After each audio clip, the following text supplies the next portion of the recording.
तमिलनाडु से दिल्ली के लिए बुलेट से निकली राजलक्ष्मी नंदा।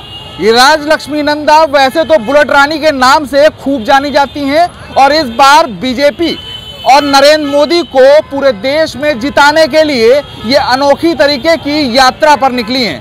करीब 21,000 किलोमीटर की बुलेट से ये यात्रा कर रही हैं और प्रत्येक राज्य के साथ साथ हर शहर में बीजेपी के प्रत्याशियों से मिलकर उनका हौसला बढ़ा रही हैं। ऐसे ही कानपुर में बीजेपी के प्रत्याशी रमेश अवस्थी से मिलने पहुंची राजलक्ष्मी नंदा। उन्हें देखकर सब हैरत में पड़ गए, क्योंकि एक महिला बुलेट से लगभग 21,000 किलोमीटर का सफर तय कर निकल चुकी है और कानपुर में पहुंचते ही उसका बीजेपी के कार्यकर्ताओं ने जोरदार स्वागत किया। आप तस्वीरें साफ तौर से देख सकते हैं कि किस तरीके से बुलेट पर सवार होकर राजलक्ष्मी नंदा बीजेपी के कार्यकर्ताओं का हौसला बढ़ा रही हैं। तो वहीं मीडिया से मुखातिब होकर उन्होंने कई बार ये बात कही कि बीजेपी को पूर्ण बहुमत से जीत मिलेगी। इसके साथ ही साउथ इंडिया के कई शहरों से उन्हें अलग अलग तरीके की सीटें भी प्राप्त होंगी। यहाँ तक कि उन्होंने ये भी दावा कर दिया है कि साउथ इंडिया से इस बार भारतीय जनता पार्टी 40 सीटों को पाकर देश के सिंहासन पर विराजमान होगी। लगातार राजलक्ष्मी नंदा प्रधानमंत्री नरेंद्र मोदी की तारीफें कर रही थी, उनके कसीदे पढ़ रही थी और उनके द्वारा किए गए डेवलपमेंट को लेकर लोगों को जागरूक भी कर रही है। उनका कहना है कि देश में सियासत लगातार चल रही है, लेकिन जो प्रधानमंत्री नरेंद्र मोदी लगातार डेवलपमेंट की ओर बढ़ रहे हैं तो उससे उनकी जीत सुनिश्चित है। वहीं कानपुर पहुंची राजलक्ष्मी नंदा ने मीडिया से बात की और मीडिया के सामने बीजेपी की जीत का दावा भी किया। Vote for Modi, vote for nation, ये नारा के साथ 12 फरवरी को तमिलनाडु मदुरै में इस यात्रा को शुरुआत किए हैं और तमिलनाडु से लेकर दिल्ली तक 21,000 किलोमीटर 65 दिन बुलेट मोटरबाइक चला रही हूँ।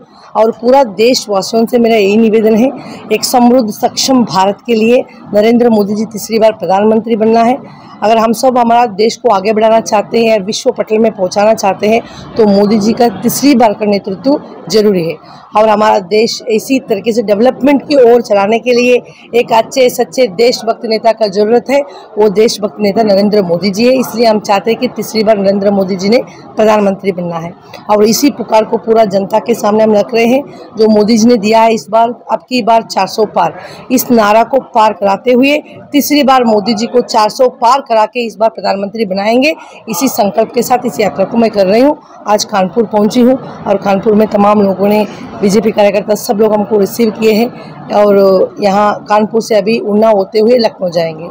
यात्रा के दौरान जनता से कैसे संवाद करते हैं, जनता का क्या रिस्पांस देखने को मिल रहा है, क्या प्यार दिख रहा है नरेंद्र मोदी जी की? देखिए, तमिलनाडु से अब कानपुर तक हमने पहुँच गए हैं। 18,000 प्लस किलोमीटर हमने तय कर लिए हैं और इस किलोमीटर में कहीं भी कोई नफरत वाला विरोधी भाषा जनता से हमने नहीं सुने हैं, ताकि हो सकता है कि पॉलिटिकल बैकग्राउंड से पॉलिटिकल लोग विरोध की नारा लगाते हो।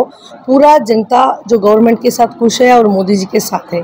इस बार इसका जवाब जनता ने देगी और जनता मोदी जी को 400 पार करा के बिठाएगी और भारत किसका पक्ष में है इस इलेक्शन दिखाएंगे।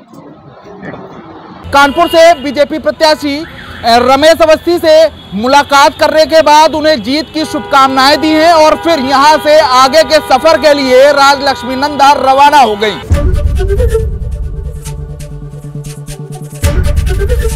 एबीपी गंगा, खबर आपकी, जुबान आपकी।